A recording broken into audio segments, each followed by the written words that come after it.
It's a pie on a windowsill. Imagine the smell of new-mown grass. The white lace curtain, trimmed in yellow flowers, is blowing out the open window, past the white frame and sill. A dog barks. Sounds like a big one. Must be around the barn. So the pie makes a fragrance of hot apples, and this is carried by the breezes out to the chicken coop, where two blue backs are bent over something small. This is a chicken, who is suffering from something evidently, but I don't know what. The backs belong to two large white men with gray hair and wire glasses. They look like brothers because, in fact, they are. Norton and Plummer are their names, but it doesn't matter much because we're talking about pies. They smell it. They exchange a glance and drop the chicken. It flaps and flounders, hops off into the litter of seeds and stems that comprise this part of the farm. Change jingles in the overalls of one of the brothers as they walk, with that straight-legged farmer stride, toward the porch of the house. "Heads I win, tails you lose," says one, and this is a discussion about the pie, and who will get the first slice. Out of the older one's pocket comes the coin, a quarter, and it is flipped high into the air.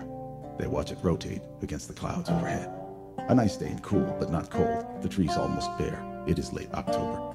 The younger brother, looking up, rolls his heel over a fallen piece of tree. It is about a foot long and an inch around. The dog probably dropped it here. It's the kind of stick dogs like to carry around. Anyway, he slips and grabs his older brother's arm for support. This is not unpleasant, but the quarter, now in quick descent from the sky, is missed and chops into the dust and pebbles. The bet is called off without a sound, and as they reach the porch stairs, the smell of the pie is nearly intoxicating.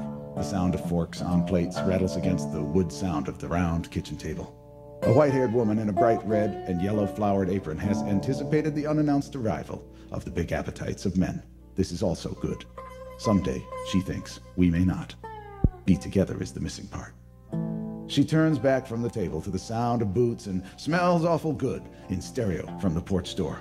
There is a slipping sound and a gentle crash, and she turns to retrieve the pie, but there is no pie there. She bends over the sink and out the open window. The sun is brilliant in her white hair. Her eyes wrinkled at the corners, but the blue circles twinkle, and sure enough, and for no apparent reason, they will certainly examine the details next. The pie is now upside down and splayed across the rolled-up coil of garden hose, which now looks like a long green snake with a pie tin hat, curled up in a siesta on the grass. The men stomp their boots on the doormat and prepare for a feast.